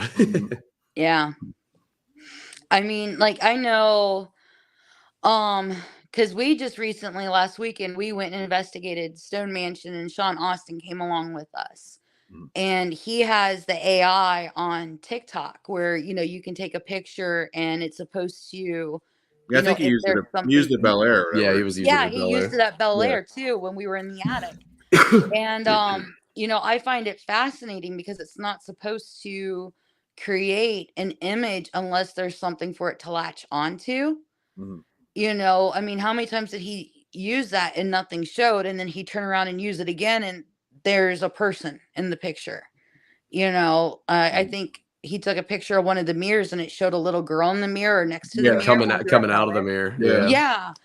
Yeah. When we were at Stone Mansion, like, it was showing, like, it kept looking like the woman from The Ring, like with the hair all down. And um you know, we were getting on the SB7 Pro, Evil was on the stairs and he took a picture on TikTok, and there's this guy, you know, there's this woman with the hair over her face coming down the stairs, and it was just like, oh, you know. But is it, it makes you wonder, is it in the programming or is it legitimately latching onto something that's right there, Yeah, you yeah, and know? I know Sean and I always debate on phone apps and stuff, and there are moments where it's like, okay, you know, if it coincides with something else that's happening, then it's more believable in my opinion.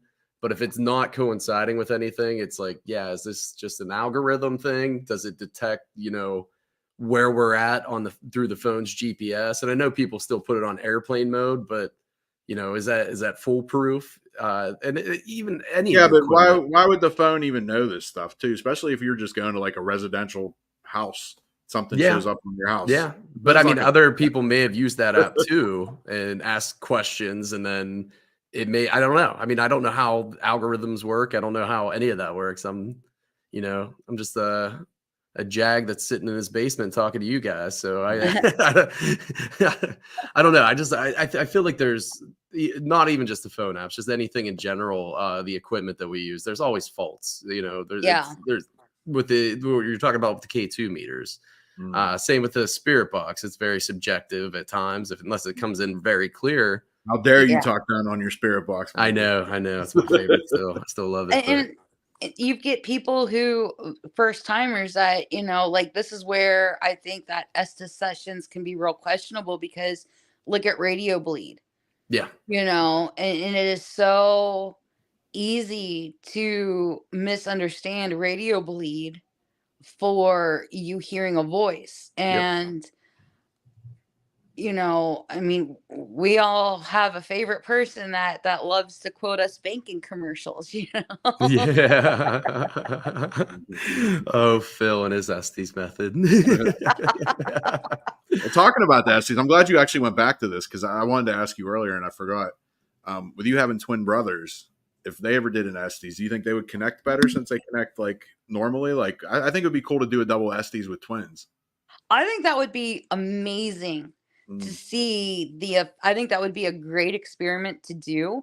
And but if you could record what's coming through the like through the headset, Mm. and you know, because then we could hear what they're saying, like we could record the session and record what's being said by the twin, but then also have the recording of what's actually being said through the SB7 at the same time to have that double validation.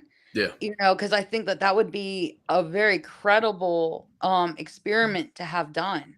I don't think I've seen twins or triplets do an Estes before, so I think that would be amazing to try. Yeah.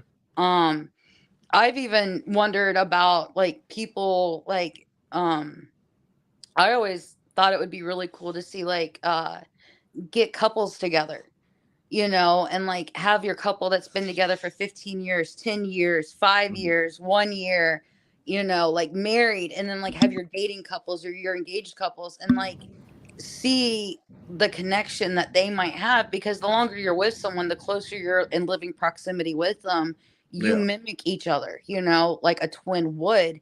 How would that be with a couple? You know, and see what the differences are from the shortest amount to the longest amount of time that you can find. Well, I Just think anybody that has like a connection, like I know when we've, and even like going off of different things, like I used to do improv, and like if I was like up there with my friend that I've known for years, like we'd kill it. But then if I went up there with some stranger I didn't know, like it might be a little bit off. But like that's like when Mikey and Garrett did one at the Octagon House. That was probably one of the most intense ones we ever had. But they've known each other for what, 20 years or so? Yeah, You guys, roughly. Yeah. so yeah, anybody that's like knows somebody, I think like me and Jen probably would do good together. Mikey and Garrett would do good. Anybody that has like a close relationship with somebody, I think, yeah, would, you know, right. I think that like, but I think like when you put the longevity into it, I think that puts a new twist to it too, down to somebody who just like have the two strangers and then have it be people that have known each other like longer in years, because then you've got that ingrained history with each other Yeah. and see how that history plays, you know, with that deeper connection, you know, how it would play out, Yeah. you know, because of course the closer you're connected to somebody, the more intense I believe any type of experience is going to be between the two, you know. So I think it would be interesting.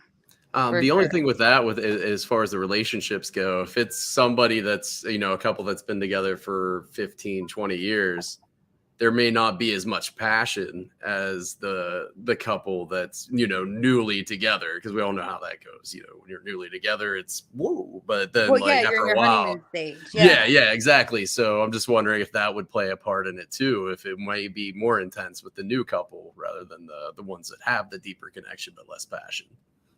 And you know, but I think it also depends on the couple, because I know, I mean, there's people that are together for 20 years and they hate each other. Yeah, And exactly. then you've got people that are together 20 years and they've never left the honeymoon stage. Yeah. They've never had an argument. They talk everything through. They're the best of friends. So I think it just depends on the couple that you end up with, you So we'll have to know? come up with questions and chart them. Like, how often do you guys have sex? Would you murder your significant other? Like, yeah, we like there would have to be a full vetting session going on with Yeah, it. exactly. Get all the variables out. No, I think that there's so, and like one thing like with using phone apps, like I do love the Necrophonic. I have a lot of fun with Necrophonic. I've gotten very valid responses through Necrophonic. Like when I was at Wildwood doing my alone and Chris had me, you know, he was remote.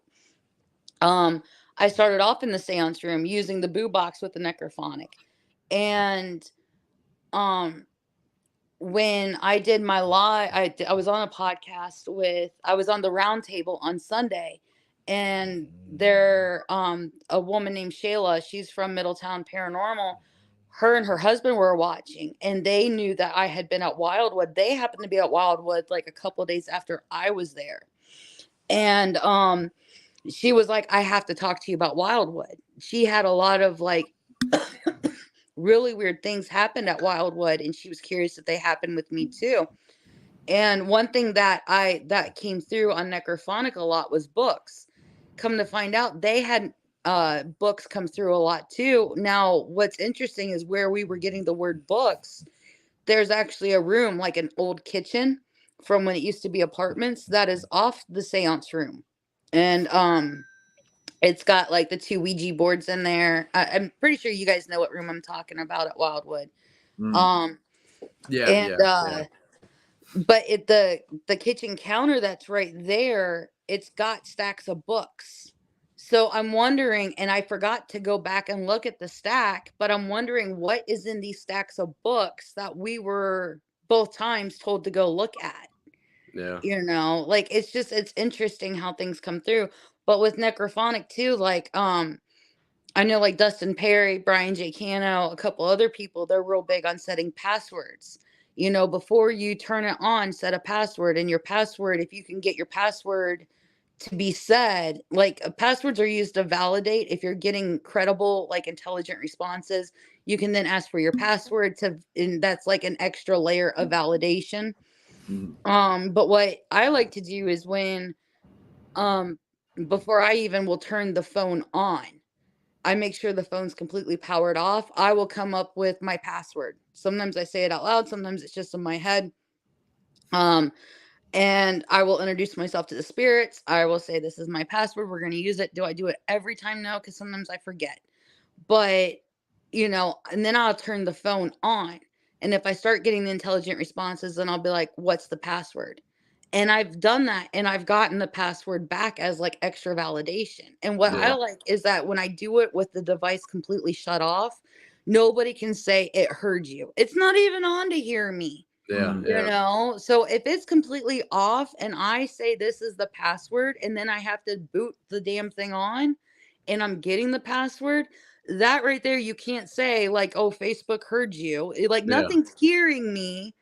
It's not even operable right now, you know? So I think that, you know, with some things, they're not gonna be, you know, it's kind of like humans. We're not infallible, you know. We all don't walk on water, and standing in the shower doesn't count, you know. Like, I mean, there's gonna be, you know, not everything is gonna be foolproof, you know. I mean, like I remember when I collabed with Brian J. Cano on when I was on my trip and we went to Seaside. Like I was kind of bouncing stuff off of him, you know, asking questions, just kind of picking his brain. And I was like, you know, what are your thoughts on you know, certain devices, you know, like, you know, and I was getting, I had gotten a response and I can't remember what it was. And I was like, this had to have been, you know, to me, I cleared, oh, it was with my K2. I was like, I cleared the area, you know, it seemed like I was getting credible responses. And he was like, but you're forgetting radio frequency. Where is the radio frequency pinging out within the building? Is there satellite going overhead, you know, that could be pinging? And I'm like, you know, I never even thought about that. You know, there's so many different layers of things to consider when using these devices, you know? So I think that's when you're able to run 3 of the same if possible, you know, within a location, but not close together to try to get, you know, because then you can validate the response that you're getting. Yeah, since they would all go off at the same time if that were the case. Yeah, exactly. You know, now I is think it even going to be possible to always get it to go off, especially if you're saying, can you touch the antenna and make it go green? yeah, Are all 3 going to get touched at the same time? I don't know. Probably, you know, most likely not. You know, it's hard enough to get them to touch it once sometimes, you know? yeah, exactly. I think you could take it even a step further and maybe write down your password instead of actually saying it out loud. And if they could actually say it on the paper, then you can't say that the microphone picked you up. Right. Yeah. Yeah. No, that's good. Like you can have a notebook with you and like each time you can date and like, cause then you can write down your location, the date and time, and then you can like do like, you can write down how many times your password got validated, you Yeah. know, and that could be like an ongoing running experiment that you could do to see if you're getting valid responses or not with your necrophonic app or any, you know, Spirit Talker app. I don't know if you can do that with Spirit Talker or not. I have not personally used that app on my phone, so I don't know much about it. That's what I usually use. Yeah, I remember you running with it. It's not something that I've tried before. So, but I know that I That's want what to. she said.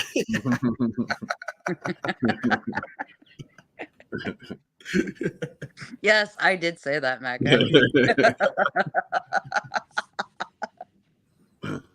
Yeah, he always catches me with my Brieisms. I think there was a good one last night. I was talking about when I was on Into the Obscure. I was talking about facials, like the facial expressions that you make. Yeah. And I was like, yeah, you get these really good facials. And I get done talking and I'm like, wow, that did not sound right at all. Like, Well, you and Nick doing the bedroom stays in the bedroom. Yeah. It's hey, he likes my ectoplasm. facials, okay? Oh, God. Where are just walking? Oh, what were we doing at Bel Air every time? Ah, Nick. Oh, wait, yeah, you high five. He wants Ah! Oh, it's great. oh, my God. That was awesome. So what do you have coming up, Brie? Okay, so coming up, this Friday, Chris Smith and I are announcing the location for the first remotely paranormal that we are going to be doing on December 17th. So make sure you're paying attention to Facebook. It's going to be on his profile, my profile. It'll even be popping up on the Haunted and Horror Road Trip page as well. So that's going to be, I'm so tickled pink and excited to get this released. Working with the owners of the location, and I know they're really excited for this to happen as well. They're going to be our first official one under our new name with what we're rolling with. And I've actually had a couple other since we announced the name and have spoken about what we're going to be doing, I've actually had a couple other property owners come forward and say, you know what? I think I might want you to come and do this with us too. And I'm like, hey, this is going to be awesome. So it's going to be given the historical highlight of the location, talking about a little bit of the hauntings. And, Chris is going to be remote. I'm going to be on property, but we will have security measures in place. So please, people, don't do anything stupid. I will have no hesitation in calling the cops if they're not already there. So that's going to be rolling out on Friday. And then, so that will be on December 17th. And then on the 19th, I will be doing a collab with Spooky Ventures. And that I'm waiting to release because I need to verify that has been booked. I know we were talking about it. So I'm pretty sure that that's going to be rolling out. That week's going to be a heavy travel week for me. So, going to be going from the location on the 17th to the 19th. I'll be doing the collab with Spooky Ventures, coming back here, and then Nick and I are taking off, and we are going to be going to Conjuring House, where we're going to be working with Spooky Ventures there as well. Going live, going to be having a giveaway. So we're really excited with that. And then we are going to be ending the year at Hinsdale for 3 days and 2 nights, literally ringing in the new year at Hinsdale. Nice. So definitely be keeping your eyes open for lives that are going to be coming from there. Most likely going to have another giveaway as well from Hinsdale too. So Awesome. And then in January on the 20th, I've got Old World Paranormal Society is actually hosting an event at Olive Hill, right? At the Haunted Olive Hill High School in Olive Hill, Kentucky. And I will be headlining it along with Anna. And I cannot pronounce her last name, but it starts with a B. So it's going to be 7 p.m. to 7 a.m. It's only $55 a ticket. You get fed and you get a free shirt. So can't beat that. Yeah. And I've got a road trip in the works that's being planned out right now for January as well. So A lot of stuff. Yeah, 2004 has got a lot. So or 2024. Yeah. I forgot it too. Sorry, guys. I want to go back to 2004. Yeah. I don't. Yeah, me either. I was a senior. I in do. high school, so it's super awkward. I'm good right here, right now. Yep. But yeah, there's a lot coming down the pipeline. I actually spoke with somebody today that'll be getting announced in January. I'm really excited about that opportunity. Yeah, there's a lot of really good stuff that's going to be coming down. You're going to be seeing me at a lot of Paracons, and I'll be at the one that you guys are hosting as well, along with Nick. So, which Nick and I will be talking at. So, really excited to be helping with that one, with the proceeds going to cancer research. Nick's got to come in for a few days too, so we can hang out and do some other shit. Oh, Oh, yeah, totally. Yeah, definitely. So we'll have to figure that out so we can make it more than just a day Only if I trip. can sleep in Sean's bed with him. Yeah. We'll Does we'll that make mean I room get for to- you. Don't worry, Nick. Wait, does that mean I get the spoon with Jen? I don't care. Well, if you get Sean, I get Jen. So fair is fair. Jen farts in her sleep. He does And too. you don't. It's okay.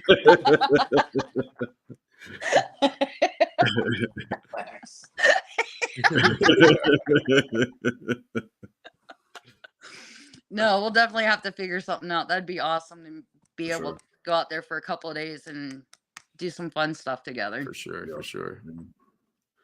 But what other things you want to promote? Any of your pages and all that, where people can find you? Yeah, so I'm probably going to be going through a rebranding a little bit, change with my name. Right now, it's actually been dropped down to Paranormal Trippin' Brie.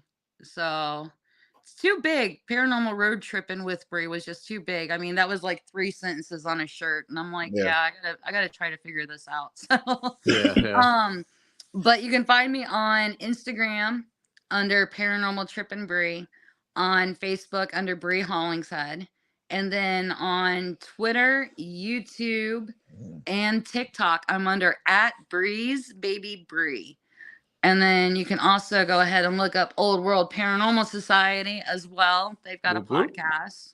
Check them out. So Becca just commented. I was gonna say that's what she said when she said it, but I didn't want to be a dick about it. It's just too big. Okay, said no. Yeah. High five. This podcast is totally taking a different turn. Should I just hand you guys the phone and I'll keep talking and you guys can just high five as need be? Yeah. Sorry, babe. Oh, that's great. We'll make it work. We'll make it fit. Okay. For sure. We'll make it fit. That's what she said. That's what Here, just High do five. See, I told everybody you never know what's going to come out of my mouth. Is that that's what she said? Yeah, that was too easy. That's why. Wait, no, I almost dug myself a hole. I'm going to be good.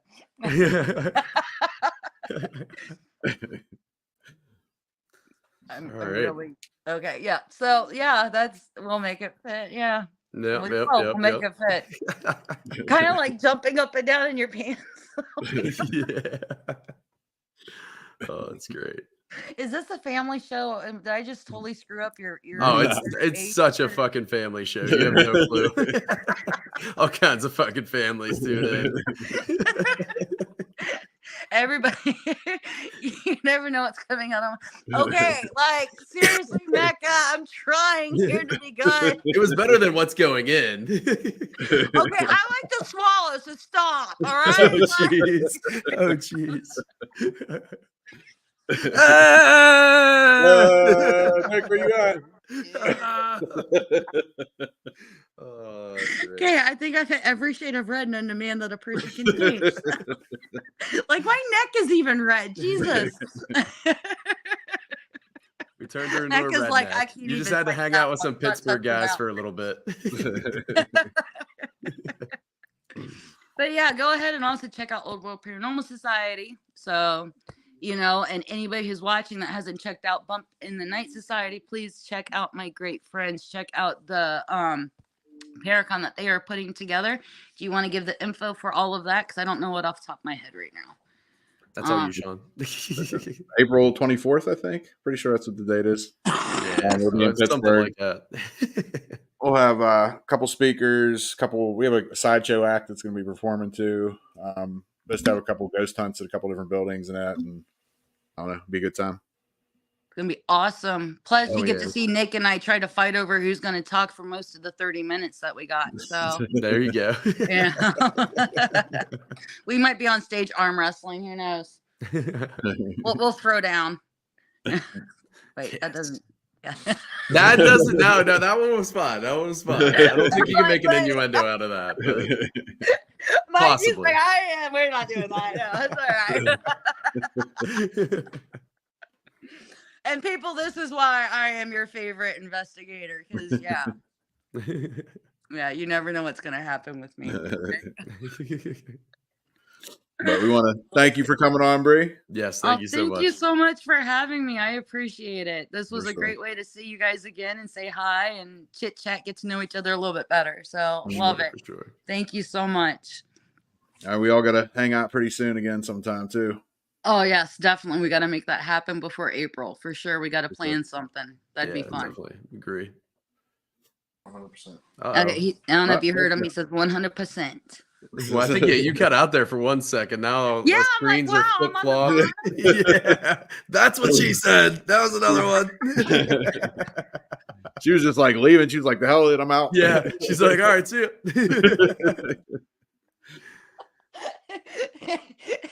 He's turning every shade of red for me right now. You had to come back for one more. That's what she said. I was gonna say, I mean, come on, I can't leave you guys hanging too hard. Yeah. Oh my god. I'm not even gonna say it anymore. I'm done. I'm tapped out. And the show's over.